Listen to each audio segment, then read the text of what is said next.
ಸುಟ್ಟೋಗಿರೋ ಗಾಯಗಳು ಏನಿರುತ್ತೆ ಅದ್ರ ಕಲೆ ಸಹಿತ ಉಳಿಯಲ್ಲ, ಅಷ್ಟರ ಮಟ್ಟಿಗೆ ರಿಸಲ್ಟ್ ಇದೆ. ತುಂಬ ಜನ ಯೂಸ್ ಮಾಡಿದ್ದಾರೆ. ನಮ್ಮ ಅಜ್ಜ ಅವರು ಕೊಟ್ಟಾಗಲೂ ಒಂದು ಸಣ್ಣ ಕಲೆನೂ ಇರಲ್ಲ, ಒಂದು ಸುಟ್ಟಿದೆ ಅನ್ನೋದು ಗೊತ್ತೇ ಆಗಲ್ಲ, ಅಷ್ಟರ ಮಟ್ಟಿಗೆ ಇದು ರಿಸಲ್ಟ್ ಬರುತ್ತೆ. ಮೋಷನ್ ಸರಿಯಾಗಲ್ಲ, ಹೊಟ್ಟೆ ಉಬ್ಬರಿಸುತ್ತೆ, ಊಟ ಸೇರಲ್ಲ, ಇಂಡೈಜೆಷನ್, ಇಂಥ ಪ್ರಾಬ್ಲಮ್ಗಳಿಗೆ ಇದು ತುಂಬ ಉಪಯೋಗ ಆಗುತ್ತೆ. ಉರಿ, ಎದೆ ಉರಿ, ಕೈಕಾಲುರಿ, ಕಣ್ಣುರಿ, ಈ ಥರ ಎಲ್ಲ ಏನು ಪಿತ್ತದ ಪ್ರಾಬ್ಲಮ್ಗಳಿರುತ್ತೆ ಅದನ್ನು ಸರಿ ಮಾಡೋದಕ್ಕೋಸ್ಕರ ದಿನ ಬೆಳಿಗ್ಗೆ ಎದ್ದ ತಕ್ಷಣ ಖಾಲಿ ಹೊಟ್ಟೆಗೆ 2ರಿಂದ 3 ದಿನದಲ್ಲಿ ಎಷ್ಟು ಚೆನ್ನಾಗಿ ರಿಸಲ್ಟ್ ಕೊಡ್ತಾ ಇದೆ ಅನ್ನೋದು ನಿಮಗೆ ಕ್ಲೀನಾಗಿ ಗೊತ್ತಾಗುತ್ತೆ. ಸ್ವದಾಯು ಕಷಾಯಂ ಟೀ ಫಾರ್ ಒಬೆಸಿಟಿ ಅನ್ನೋದನ್ನ ಒಂದು ಮಾಡಿದ್ದೀವಿ. ಕಷಾಯನ ನಮ್ಮ ಆಯುರ್ವೇದದಲ್ಲಿ ಹೇಗೆ ತಗೊಳಕ್ಕೆ ಹೇಳಿದ್ದಾರೆ ಆ ಕಾನ್ಸೆಪ್ಟಲ್ಲಿ ಮಾಡಿರೋದು ಬಿಟ್ಟರೆ ಎಲ್ಲದರಲ್ಲೂ ಒಂದೇ ಇರೋದಲ್ಲ, ಪ್ರತಿಯೊಂದರಲ್ಲೂ ಬೇರೆ ಬೇರೆ ಥರದಿರುತ್ತೆ. ಮತ್ತು ಕೂತು ಕೆಲಸ ಮಾಡೋರು ಏನಿರ್ತಾರೆ, ಕಂಪ್ಯೂಟರ್ ಕೂತು ಕೆಲಸ ಮಾಡ್ಬೋದು, ಅಥವಾ ಡಾಕ್ಯುಮೆಂಟ್ಸ್ ಕೆಲಸ ಮಾಡೋರು, ಯೂಶಲಿ ಇಂಥವರಿಗೆ ಡೈಜೆಷನ್ ಸರಿ ಇರಲ್ಲ. ನಮ್ಮದು ಬೇರೆ ಪ್ರಾಡಕ್ಟ್ಗಳು, ಇದು ಸ್ವದಾಯು ಬರ್ನ್ ಕ್ರೀಮ್ ಅಂತ ಹೇಳ್ಬಿಟ್ಟು, ಇದ್ರ ಹಿಂದೆ ಒಂದು ಕತೆ ಇದೆ. ಇದು ಪಾರಂಪರಿಕವಾಗಿ ನೋಡ್ಬೋದು ನೀವು. ಈ ಸ್ವದಾಯು ಬರ್ನ್ ಕ್ರೀಮ್ ಏನಿದೆ ಇದು ತಲೆಮಾರಿಂದ ಬಂದಿರೋಂಥ ಒಂದು ಮೆಡಿಸಿನ್.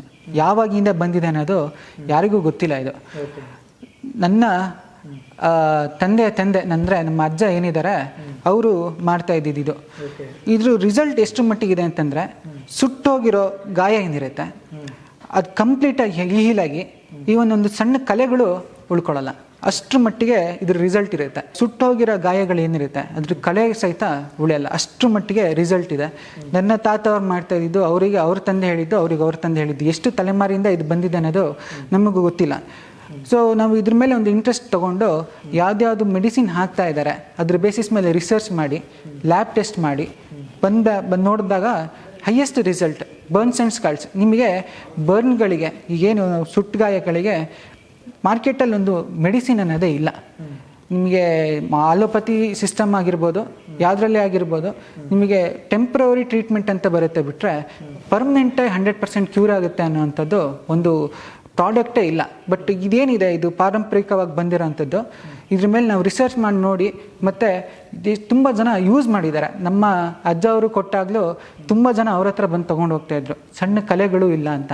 ನೀವು ಇದು ಒಬ್ಬರು ಒಂದು ಸಣ್ಣ ಕತೆ ಹೇಳ್ತೀನಿ ಕೇಳಿ. ಒಬ್ಬರು ಇಲ್ಲೇ ನಮ್ಮ ಕೊಪ್ಪ ಅಂತ ಹೇಳ್ಬಿಟ್ಟು, ಒಬ್ಬರು ಮಗಳು ತುಂಬ ಆಟ ಆಡ್ತಿರ್ಬೇಕಾದ್ರೆ ಮೈ ಮೇಲೆ ಎಣ್ಣೆ ಚೆಲ್ಕೊಂಡು ಸುಟ್ಟೋಗ್ಬಿಟ್ಟಿತ್ತು. ಆ ಸುಟ್ಟು ಗಾಯ ಹೇಗಾಗ್ತಿತ್ತು ಅಂದರೆ ತುಂಬ ನೋಡೋಕ್ಕೆ ತುಂಬ ಕಷ್ಟ. ಅವರಿಗೂ ತುಂಬ ತಂದೆ ತಾಯಿಗಳು ತುಂಬ ನೋವಲ್ಲಿದ್ದರು. ನಮ್ಮ ಅಜ್ಜ ಹತ್ರ ಬಂದುಬಿಟ್ಟು ಇದನ್ನು ಕೇಳಿದಾಗ ತುಂಬ ಒಳ್ಳೆ ಮೆಡಿಸಿನ್ ಅಂತೇಳಿ ಕೊಟ್ಟಿದ್ರು. ಈಗ ವ್ಯಕ್ತಿನ ನೋಡಿದ್ರೆ ಒಂದು ಸಣ್ಣ ಕಲೆ ಕೂಡ ಇಲ್ಲ, ಅಷ್ಟರ ಮಟ್ಟಿಗೆ ಕ್ಯೂರ್ ಆಗಿದೆ.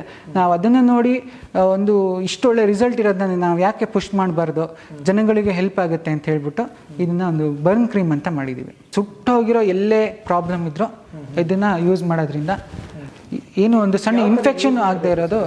ನೋಡಿ, ಇದನ್ನು ನಾವು ಹೇಗೆ ಹೇಳ್ತೀವಿ ಅಂದರೆ, ನಿಮಗೆ ಹಸಿ ಗಾಯ ಅಂತ ಕರಿತೀವಿ ಈ ಸುಟ್ಟೋಗಿರೋ ಗಾಯಗಳಿಗೆ. ಇದನ್ನು ಕೈಯಿಂದ ತೆಗೆದು ಹಿಂಗೆ ಹಚ್ಕೊಂಡ್ರೆ ಇನ್ಫೆಕ್ಷನ್ ಆಗೋ ಸಾಧ್ಯತೆ ಜಾಸ್ತಿ ಇರುತ್ತೆ, 1ರಿಂದ 2 ಆಗ್ಬೋದು. ಅದಕ್ಕೆ ನಾವೇನು ಹೇಳ್ತೀವಿ ಅಂದರೆ, ಕೈಗೆ hand glove, sterile hand glove, ಕ್ಲೀನಾಗಿರೋ ಒಂದು ಹ್ಯಾಂಡ್ ಗ್ಲೌಸ್ ತೊಗೊಂಡು ಸುಟ್ಟೋಗಿರೋ ಗಾಯಗಳಿಗೆ ಅಪ್ಲೈ ಮಾಡ್ಕೊಳ್ಳೋದ್ರಿಂದ ತುಂಬ ಚೆನ್ನಾಗಿ ರಿಸಲ್ಟ್ ಸಿಗೋಕ್ಕೆ ಹೆಲ್ಪ್ ಆಗುತ್ತೆ. ಆ ಕಾರಣಕ್ಕೋಸ್ಕರ ಸ್ಟೆರೈಲ್ ಗ್ಲೌಸ್ ಯೂಸ್ ಮಾಡಿಕೊಂಡು ಇದನ್ನು ಗಾಯಗಳಿಗೆ ಹಚ್ಕೊಂಡ್ರೆ ಒಂದು ಸಣ್ಣ ಕಲೆನೂ ಇರಲ್ಲ, ಒಂದು ಸುಟ್ಟಿದೆ ಅನ್ನೋದು ಗೊತ್ತೇ ಆಗಲ್ಲ, ಅಷ್ಟರ ಮಟ್ಟಿಗೆ ಇದು ರಿಸಲ್ಟ್ ಬರುತ್ತೆ. ಮತ್ತು ಆಲ್ರೆಡಿ ಸುಟ್ಟು ಕಲೆಗಳು ಏನು ಉಳ್ಕೊಂಡಿರುತ್ತೆ ಆ ಜಾಗಕ್ಕೆ ಇದನ್ನು ಅಪ್ಲೈ ಮಾಡೋದ್ರಿಂದನೂ ಆ ಕಲೆಗಳು ಕೂಡ ಸರಿ ಹೋಗುತ್ತೆ. ನೆಕ್ಸ್ಟ್ ಸರ್ ಯಾವುದಿದೆ ನೆಕ್ಸ್ಟ್ ಪ್ರಾಡಕ್ಟ್ ಬಗ್ಗೆ? ಇದು ನಾನು ನಿಮಗೆ ಆವಾಗಲೇ ಒಂದು ಇಮ್ಯುನಿಟಿ ಬೂಸ್ಟರ್ ಅಂತ ಹೇಳಿದೆ. ಅದೇ ಕಾನ್ಸೆಪ್ಟಲ್ಲಿ ಬೇರೆ ಬೇರೆ ಕಾಯಿಲೆಗಳಿಗೆ ಬೇರೆ ಬೇರೆ ಥರದ ಇಮ್ಯುನಿಟಿ ಬೂಸ್ಟರ್ನ ಕಷಾಯಂ ಟೀನ ಮಾಡಿದ್ದೀವಿ ನಾವು. ಇದು ಅಸಿಡಿಟಿ ಅಂತ ಹೇಳಿ, ಇದು ಜಾಯಿಂಟ್ ರಿಲೀಫಿಗೆ ಅಂತ ಮಾಡಿರೋದು. ಇದು ತುಂಬ ಜನ ಈಗಿನ ಕಾಲದಲ್ಲಿ ಡಯಾಬಿಟಿಸಿಂದ ನರಳ್ತಾ ಇದ್ದಾರೆ, ಕಷ್ಟಪಡ್ತಾ ಇದ್ದಾರೆ, ಅಂಥವ್ರಿಗೋಸ್ಕರ ಮಾಡಿರೋಂಥದ್ದು. ಇದು ಗ್ಯಾಸ್ಟ್ರೈಟಿಸ್ ಅಂತ ಇದೆ. ನಿಮಗೆ ಒಂದು ಕನ್ಫ್ಯೂಷನ್ ಆಗ್ಬೋದು, ಏನಪ್ಪ ಇಲ್ಲೊಂದು ಅಸಿಡಿಟಿದಿದೆ, ಇಲ್ಲೊಂದು ಗ್ಯಾಸ್ಟ್ರೈಟಿಸ್ದಿದೆ ಅಂತ. ಆದರೆ ನಾವು ಆಯುರ್ವೇದಿಕ್ ಕಾನ್ಸೆಪ್ಟಲ್ಲಿ ನೋಡಿದ್ರೆ ವಾತ ಪಿತ್ತ ಅಂಥೇಳಿ 2 ಥರ ಕಾನ್ಸೆಪ್ಟನ್ನು ಬರುತ್ತೆ. ಹೊಟ್ಟೆ, ಈಗ ಅಲೋಪತಿಲಿ ಆದರೆ ಗ್ಯಾಸ್ಟ್ರೈಟಿಸ್ ಒಂದು ಟ್ಯಾಬ್ಲೆಟ್ ಪ್ಯಾನ್ ಅಂತ ಬರುತ್ತೆ, ರಾನಿಟಿಡಿನ್ ಅಂತ ಬರುತ್ತೆ, ಈ ಥರದನ್ನೆಲ್ಲ ಯೂಸ್ ಮಾಡೋಕ್ಕೆ ಹೇಳ್ತಾರೆ. ಆದರೆ ನಮ್ಮದ್ರಲ್ಲಿ ಆ ಥರ ಅಲ್ಲ, ಎಲ್ಲದಕ್ಕೂ ಒಂದೇ ಅಂತ ಹೇಳ್ತಾರೆ. ಆ ಥರ ಯಾವುದಕ್ಕೂ ಸರಿ ಆಗಲ್ಲ ಅದು. ಬಟ್ ನಮ್ಮದ್ರಲ್ಲಿ ವಾತ ಅನ್ನೋದೇನಿದೆ, ಹೊಟ್ಟೆ ಉಬ್ಬರಿಸೋದು, ಮೋಷನ್ ಸರಿ ಆಗಲ್ಲ, ಊಟ ಸರಿಗೆ ಸೇರಲ್ಲ. ಎಸ್ಪೆಷಲಿ ನಮ್ಮ ಇಂಜಿನಿಯರ್ಸ್ಗೂ ಮತ್ತು ಕೂತು ಕೆಲಸ ಮಾಡೋರು ಏನಿರ್ತಾರೆ, ಕಂಪ್ಯೂಟರ್ ಕೂತು ಕೆಲಸ ಮಾಡ್ಬೋದು ಅಥವಾ ಡಾಕ್ಯುಮೆಂಟ್ಸ್ ಕೆಲಸ ಮಾಡೋರು, ಯೂಶ್ವಲಿ ಇಂಥವರಿಗೆ ಡೈಜೆಷನ್ ಸರಿ ಇರಲ್ಲ. ಯಾಕಂತಂದರೆ ನಾವು ತಿನ್ನೋ ಒಂದು ಆಹಾರ ಒಂದು ದೇಹದಿಂದ ಒಂದು ಸ್ಟಮಕ್ಕಿಂದ ಇಂಟೆಸ್ಟೈನಿಗೆ ಹೋಗಬೇಕು, ಇಂಟೆಸ್ಟೈನಿಂದ ಇನ್ನೊಂದು ಕಡೆಗೆ ಹೋಗಬೇಕು ಅಂತಂದರೆ ವಾಕಿಂಗ್ ಅನ್ನೋದು ತುಂಬ ಇಂಪಾರ್ಟೆಂಟ್ ಆಗುತ್ತೆ. ನಾವು ನಡೀದೆ ತುಂಬ ಕೂತಲ್ಲೇ ಕೂತಾಗ ಲಾಂಗ್ ಟರ್ಮಲ್ಲಿ ಈ ಥರ ತುಂಬ ಪ್ರಾಬ್ಲಮ್, ಹೊಟ್ಟೆ ಉಬ್ಬರ್ಸೋದು, ಈ ಥರ ಪ್ರಾಬ್ಲಮ್ಗಳು ಸ್ಟಾರ್ಟ್ ಆಗುತ್ತೆ. ಪೆರಿಸ್ಟಾಲ್ಟಿಕ್ ಮೂಮೆಂಟ್ಸ್ ಅಂತ ಕರಿತೀವಿ ನಾವು. ಆ ಮೂಮೆಂಟ್ಸ್ ಕಮ್ಮಿ ಆದಾಗ ಊಟ ಸೇರಲ್ಲ, ಮೋಷನ್ ಸರಿಯಾಗಿ ಆಗಲ್ಲ, ತುಂಬ ಗ್ಯಾಸ್ಟ್ರಿಕ್ ಇಂಡೈಜೆಷನ್, ಈ ಥರ ಪ್ರಾಬ್ಲಮ್ಗಳು, ಹೊಟ್ಟೆ ಉಬ್ಬರಿಸುವಂಥ ಪ್ರಾಬ್ಲಮ್ ಬರುತ್ತೆ. ಅದಕ್ಕೆ ನಾವು ವಾತ ರಿಲೇಟೆಡ್ ಪ್ರಾಬ್ಲಮ್ ಅಂತ ಕರಿತೀವಿ. ಯಾಕಂದರೆ ವಾತ ಅನ್ನೋದೇನಿದೆ ಅಧೋಮುಖವಾಗಿ ಅಂದರೆ ಕೆಳಮುಖವಾಗಿ ಹೋಗುವಂಥದ್ದು. ಅದೇನಾದರೂ ಮೇಲ್ಮುಖವಾಗಿ ಬಂತು, ಈಗ ಮೋಷನ್ ಆಗ್ತಾ ಇಲ್ಲ ಸರಿಯಾಗಿ, ಅದರಿಂದ ವಾತ ಅಲ್ಲಿ ಬ್ಲಾಕ್ ಆಗಿ ಮೇಲ್ಮುಖವಾಗಿ ಬಂದಾಗ ಡೈಜೆಷನ್ ಅನ್ನೋದು ಸರಿಯಾಗಲ್ಲ. ಅಂಥವ್ರಿಗೋಸ್ಕರನೇ ಈ ಗ್ಯಾಸ್ಟ್ರೈಟಿಸ್ ಅಂತ ಹೆಸರು ಕೊಟ್ಟು ಮಾಡಿದ್ದೀವಿ. ಸೊ ಇದು ಮೇನ್ಲಿ ನಾನು ಏನು ವಾತ ರಿಲೇಟೆಡ್ ಹೇಳಿದೆ, ಮೋಷನ್ ಸರಿಯಾಗಲ್ಲ, ಹೊಟ್ಟೆ ಉಬ್ಬರಿಸುತ್ತೆ, ಊಟ ಸೇರಲ್ಲ, ಇಂಡೈಜೆಷನ್, ಇಂಥ ಪ್ರಾಬ್ಲಮ್ಗಳಿಗೆ ಇದು ತುಂಬ ಉಪಯೋಗ ಆಗುತ್ತೆ. ಅದೇ ನೀವು ಈ ಅಸಿಡಿಟಿ ಅನ್ನೋದನ್ನ ನೋಡ್ಬೋದು ನೀವು. ಇದು ತುಂಬ ಪಿತ್ತ ಪ್ರಾಬ್ಲಮ್ ಇರೋರಿಗೆ, ಈಗ ಹೊಟ್ಟೆ ಉರಿ, ಹೊಟ್ಟೆ ಅಂದರೆ ನೆತ್ತಿ ಉರಿ, ಎದೆ ಉರಿ, ಕೈಕಾಲು ಉರಿ, ಕಣ್ಣುರಿ, ಈ ಥರ ಎಲ್ಲ ಏನು ಪಿತ್ತದ ಪ್ರಾಬ್ಲಮ್ಗಳಿರುತ್ತೆ ಅದನ್ನು ಸರಿ ಮಾಡೋದಕ್ಕೋಸ್ಕರ ಈ ಒಂದು ಅಸಿಡಿಟಿ ಅಂತ ಹೆಸರು ಕೊಟ್ಬಿಟ್ಟು ಮಾಡಿರೋಂಥ ಒಂದು ಪ್ರಾಡಕ್ಟ್ ಇದು.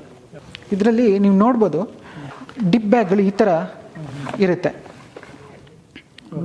ಒಂದು ಡಿಪ್ ಬ್ಯಾಗ್ ಒಂದು ದಿನಕ್ಕೆ ಯೂಸ್ ಮಾಡೋವಂಥದ್ದು. ನೋಡಿ, ನಮ್ಮ ಆಯುರ್ವೇದದಲ್ಲಿ ಏನು ಹೇಳ್ತಾರೆ ಅಂತಂದರೆ, ಕಷಾಯ ಅನ್ನೋಂಥದ್ದು ಏನಿದೆ ಅದಕ್ಕೆ ತುಂಬ ರಿಸಲ್ಟ್ ಜಾಸ್ತಿ. ಸೊ ಈಗಿನ ಕಾಲದಲ್ಲಿ ಪ್ರಿಸರ್ವೇಟಿವ್ ಯೂಸ್ ಮಾಡೋ ಕಾರಣದಿಂದ ಅದನ್ನು ಅವಾಯ್ಡ್ ಮಾಡಬೇಕು. ಮುಂಚೆ ಋಷಿಮುನಿಗಳೆಲ್ಲ ಹೇಗೆ ಅವ್ರ ಹತ್ರ ಬಂದಾಗ ಒಂದು ಟ್ರೀಟ್ಮೆಂಟ್ ಬೇಕಿತ್ತು ಅವರಿಗೆ, ಅದೇ ರೀತಿಯಲ್ಲಿ ನಾವು ಪುಡಿಗಳನ್ನೇ ಇದಕ್ಕೆ ಹಾಕಿಬಿಟ್ಟು ಕೊಟ್ಟಿರೋದು. ಇದನ್ನು ಬಿಸಿ ನೀರಿಗೆ ಅದ್ದೋದ್ರಿಂದ ಅದರ ರಿಲೀಸ್ ಆಗೋದ್ರಿಂದ ರಿಸಲ್ಟ್ ತುಂಬ ಚೆನ್ನಾಗಿರುತ್ತೆ. ಸೊ ಇದು ಈ ಥರ 12 ಡಿಪ್ ಬ್ಯಾಗ್ಗಳು ಏನಿರುತ್ತೆ, ದಿನ ಬೆಳಿಗ್ಗೆ ಎದ್ದ ತಕ್ಷಣ ಖಾಲಿ ಹೊಟ್ಟೆಗೆ ಕಾಫಿ, ಟೀ ಅಥವಾ ಈ ಥರ ಏನೇ ಕುಡಿಯೋ ಬದಲು ಇದನ್ನು ಒಂದು ಡಿಪ್ ಬ್ಯಾಗನ್ನು ಬಿಸಿ ನೀರಿಗೆ ಅದ್ದಿ 2 ರಿಂದ 3 ನಿಮಿಷ ಬಿಟ್ಟಾಗ ಇದರಿಂದ ರಿಲೀಸ್ ಆಗುತ್ತೆ. ಅದೇನು ರಿಲೀಸ್ ಆಗಿರುತ್ತೆ ಅದನ್ನು ಕುಡಿಯೋದ್ರಿಂದ ಅವ್ರಿಗೆ ಇಡೀ ದಿನವೂ ಯಾವುದೇ ಥರ ಸಮಸ್ಯೆಗಳು ಬರಲ್ಲ. Morning one time every day ತೊಗೋಬೇಕಾಗುತ್ತೆ. ಇದನ್ನು ಒಂದು ಈ ಥರ 6 ಕಂಪಾರ್ಟ್ಮೆಂಟ್ಗಳಿರುತ್ತೆ, ನೋಡ್ಬೋದು ನೀವು ನೋಡ್ಬೋದು. ಒಂದೊಂದರಲ್ಲಿ 2 ಡಿಪ್ ಬ್ಯಾಗ್ಗಳಿರುತ್ತೆ, ನೋಡ್ಬೋದು ನೀವು, 1, 2. ಸೊ ಈ ಥರ 12 ಇರುತ್ತೆ ಒಂದರಲ್ಲಿ. ಸೊ ಒಂದು ಡಿಪ್ ಬ್ಯಾಗು, ಒಂದು ಬಾಕ್ಸ್ ಏನಿದೆ 12 ದಿನಕ್ಕೆ ಬರುತ್ತೆ. ಈ 12 ದಿನದಲ್ಲೇ ರಿಸಲ್ಟ್ ಸಿಗುತ್ತೆ ಸರ್? ನಾವು ಅದನ್ನೇ ಹೇಳ್ತೀವಿ, ಇದನ್ನು ಅಟ್ಲೀಸ್ಟ್ ತಗೊಳ್ಳೋದು 2 ತಿಂಗಳು ತಗೊಂಡ್ರೆ ಕಂಪ್ಲೀಟಾಗಿ ತುಂಬ ರಿಲ್ಯಾಕ್ಸ್ ಆಗುತ್ತೆ, ಕ್ಯೂರ್ ಆಗುತ್ತೆ. 1 ವಾರದಲ್ಲಿ ನಿಮಗೆ 3 ದಿನದಲ್ಲಿ 2 ರಿಂದ 3 ದಿನದಲ್ಲಿ ಎಷ್ಟು ಚೆನ್ನಾಗಿ ರಿಸಲ್ಟ್ ಕೊಡ್ತಾ ಇದೆ ಅನ್ನೋದು ನಿಮಗೆ ಕ್ಲೀನಾಗಿ ಗೊತ್ತಾಗುತ್ತೆ.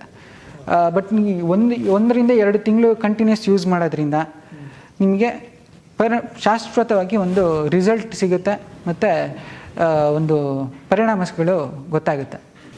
ಹಾಗೆ ಇದು ಅಷ್ಟೇ, ಎಲ್ಲ ಬಾಕ್ಸ್ಗಳಲ್ಲೂ 12 ಡಿಪ್ ಬ್ಯಾಗ್ಗಳೇ ಇರುತ್ತೆ. ಸೊ ಇದು ಮಾಡಿರೋಂಥದ್ದು ಕೈಕಾಲು ಗಂಟು ನೋವುಗಳಿಗೆ.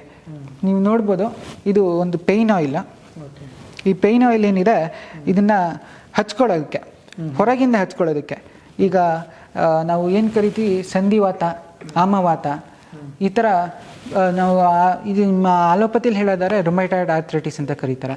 ಈ ಥರ ಆರ್ಥ್ರೈಟಿಸ್, ಗೌಟ್ ಆರ್ಥ್ರೈಟಿಸ್, ಈ ಥರ ಬೇರೆ ಬೇರೆ ಥರದ ಆರ್ಥ್ರೈಟಿಸ್ ಪ್ರಾಬ್ಲಮ್ಗಳಿರುತ್ತೆ. ಸೊ ಸೈನೋವಿಯಲ್ ಫ್ಲೂಯಿಡ್ ಅಂಥೇಳಿ ಪ್ರತಿಯೊಂದು 2 ಮೂಳೆಗಳ ಮಧ್ಯದಲ್ಲಿ ಇರೋವಂಥ ಒಂದು ಫ್ಲೂಯಿಡ್ ಅದು ಕಮ್ಮಿ ಆದಾಗ ಏನಾಗುತ್ತೆ, ಮೂಳೆ ಗುದ್ಕೊಂಡು ಉಜ್ಜಾಟದಿಂದ ಏನಾಗುತ್ತೆ ಅಂದರೆ ಮೂಳೆ ಸವಿತ ಸ್ಟಾರ್ಟ್ ಆಗುತ್ತೆ. ಅದರಿಂದ ಕೈಕಾಲು ಗಂಟು ನೋವು, ಈ ಥರದ್ದೆಲ್ಲ ಪ್ರಾಬ್ಲಮ್ ಬರೋದ್ರಿಂದ ಈ ಆಯಿಲ್ ಹೇಗೆ ಪ್ರಿಪೇರ್ ಮಾಡಿದ್ದೀವಿ ಅಂತಂದರೆ, ನಾವು ಆ ಸೈನೋವಿಯಲ್ ಫ್ಲೂಯಿಡ್ ಜಾಸ್ತಿ ಆಗುವಂಥ ಒಂದು ರಿಸಲ್ಟ್ ಕೊಡುವಂಥ ಒಂದು ಆಯಿಲ್ ಆಗಿರುತ್ತೆ ಇದು. ಸೊ ಅದ್ರ ಜೊತೆ ನಾವು ಈ ಕಷಾಯಂ ಟೀನ ತಗೊಳೋದ್ರಿಂದ ಬರೀ ಹೊರಗಡೆಯಿಂದ ತಗೊಂಡ್ರೆ ಸಾಕಾಗಲ್ಲ. ಆರ್ಥ್ರೈಟಿಸ್ ಅಥವಾ ಏನು ಆಮವಾತ, ಸಂಧಿವಾತ ಅನ್ನೋದೇನಿರುತ್ತೆ ಅದಕ್ಕೆ ನಾವು ಮೆಡಿಸಿನ್ ತಗೊಂಡ್ರೆ ಮಾತ್ರ ಸಾಧ್ಯ ಸರಿ ಮಾಡೋದಕ್ಕೆ.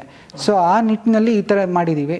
2 ಕಂಟಿನ್ಯೂಸ್ 2 ತಿಂಗಳು ಯೂಸ್ ಮಾಡೋದ್ರಿಂದ ಎಲ್ಲ ಥರದ ಕೈಕಾಲು ಗಂಟು ನೋವುಗಳು, ನಮ್ಮ ಎಷ್ಟೋ ಜನ ನೋಡಿರ್ಬೋದು, ಹೇಳೋಕ್ಕೆ ಆಗಲ್ಲ, ನಡೆಯೋಕ್ಕೆ ಆಗಲ್ಲ ಅನ್ನೋರು ಕೂಡ ಇದನ್ನು ಯೂಸ್ ಮಾಡಿದ್ಮೇಲೆ ಆರಾಮಾಗಿ ಓಡಾಡ್ಕೊಂಡಿದ್ದಾರೆ. ಈಗ ತುಂಬ ವರ್ಷಗಳಿಂದ ಈ ಮಂಡಿ ನೋವು ಕೈಕಾಲು ನೋವುಗಳು ಹೌದು ಹೌದು. ಅಂಥವ್ರಿಗೆ ಇದು ಸುಮ್ಮನೆ ಏನೋ ಹೇಳಿದ್ದು ನಿಂಗೆ 1 ವಾರ ತಗೊಳ್ಳಿ 1 ತಿಂಗಳು ತಗೊಳ್ಳಿ ತಕ್ಷಣ ಸರಿ ಮಾಡ್ತೀವಿ ಅಂತ ಹೇಳೋಕ್ಕಾಗಲ್ಲ.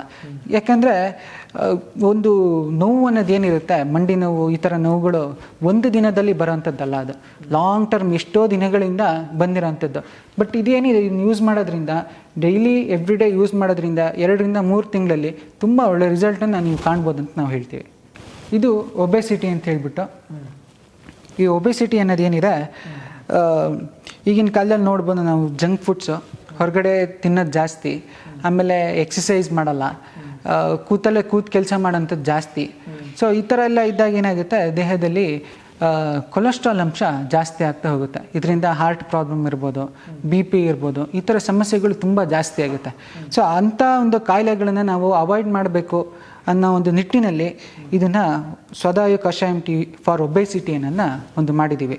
ಇದರಲ್ಲಿ ಯಾವ್ಯಾವ ಥರ ಮೆಡಿಸಿನ್ಸ್ ಇರುತ್ತೆ ಅಂತಂದರೆ, ಏನು ಒಂದು ಕೊಬ್ಬಿನಾಂಶ ಜಾಸ್ತಿ ಇರುತ್ತೆ ಆ ಅಂಶವನ್ನು ಇದನ್ನು ತಗೊಳೋದ್ರಿಂದ ದಿನೇ ದಿನೇ ಅಂಶಗಳು ಕಮ್ಮಿ ಆಗ್ತಾ ಬರುತ್ತೆ.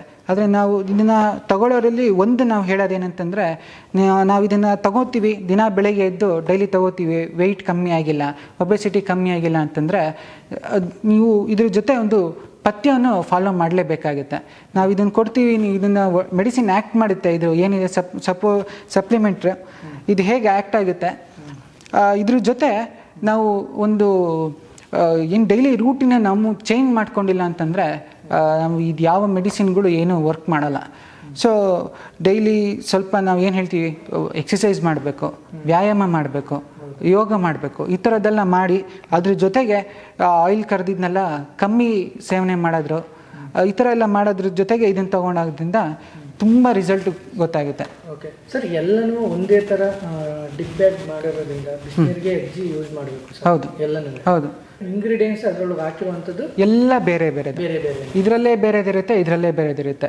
ಇದು ಐಡಿಯಾ ಹೇಗೆ ಅಂತಂದರೆ, ಕಷಾಯ ಹೇಗಿದೆ, ಅದ್ರ ಕಷಾಯನ ನಮ್ಮ ಆಯುರ್ವೇದದಲ್ಲಿ ಹೇಗೆ ತಗೊಳಕ್ಕೆ ಹೇಳಿದ್ದಾರೆ ಆ ಕಾನ್ಸೆಪ್ಟಲ್ಲಿ ಮಾಡಿರೋದು ಬಿಟ್ಟರೆ ಎಲ್ಲದರಲ್ಲೂ ಒಂದೇ ಇರೋದಲ್ಲ, ಪ್ರತಿಯೊಂದರಲ್ಲೂ ಬೇರೆ ಬೇರೆ ಥರದಿರುತ್ತೆ. ಮತ್ತು ನಿಮಗೆ ಪ್ರತಿದಿನ ಎಷ್ಟೇ ದಿನ ತಗೊಂಡ್ರೂ ಯಾವುದೇ ಥರ ಇದರಿಂದ ಸೈಡ್ ಎಫೆಕ್ಟ್ ಕೂಡ ಬರಲ್ಲ. ಆ ಥರ ಒಂದು ಡೋಸೇಜಲ್ಲಿ ನಾವು ಹಾಕಿರೋವಂಥದ್ದು ಯಾವುದೇ ಥರದ ಸೈಡ್ ಎಫೆಕ್ಟ್ಸ್ಗಳು ಬರಲ್ಲ.